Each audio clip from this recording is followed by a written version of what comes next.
Kalojmë në një bisedë me kolegen ton Klodiana Lala, e cila jam jashtëzakonisht i lumtur që ka gjithmonë mirësinë të vi në këtë program pavarësisht nga kërkesat që ka pothuaj gjithandej, se jetojmë në kohë të jashtëzakonshme kur ka ngjarje të çuditshme, ku gazetarët e kronikës janë shumë të kërkuar, janë në mod, sikur dikur ishin prezantatorët, janë gazetarët më të kërkuar të momentit. Dua të bëj një pyetje të fundit, Juli.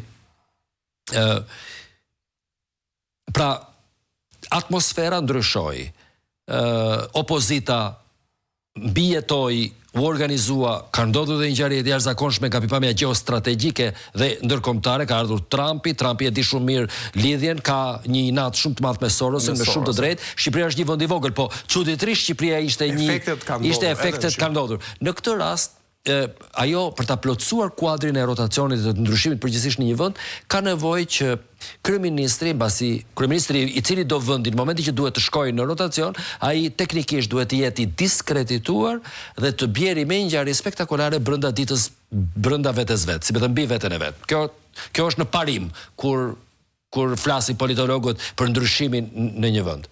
Sipas mendimit tënd, kur të gjitha elementet e tjera të ngjarjes, si thosh, e kanë gjetur zgjidhjen më vete dhe kanë ardhur deri në një formësim të caktuar, çfarë mendon ti do të ndodh me kryeministrin?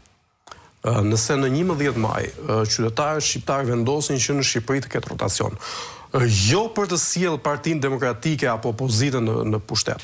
Ajo që unë mendoj si qytetar, jo si gazetar, është që në këndvështrimin tim sot rotacioni duhet të ndodhë për të ndalur hemoragjin financiare, që është dëmi më i madh që mund t'i bëhet një kombi. Janë pasoja të parikuperueshme, janë miliona e miliona euro që kanë ikur dëm tashmë dhe që kanë përfunduar në xhepat e vetëm një grupi njerëzish. Po jo vetëm kjo, është sobzuar Shqipëria sot. Shqipëria sot është praktikisht pronë e vetëm një grupi të vogël biznesmenësh.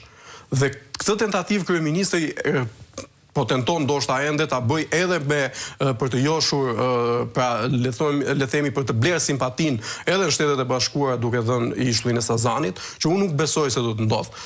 Pra, në 11 maj, kryeministri nëse ikën nga pushteti, që unë besoj që kjo do të ndodhë, sigurisht që përballja e tij do të jetë vetëm me drejtësinë. Pra, ai kësaj frike i duhet sot përballjes me drejtësinë, asaj drejtësie që ai e krijoi dhe e propagandon sikur e solli po vet, por që sot në të vërtet ai ka një frikë shumë madhe që do përballet me të.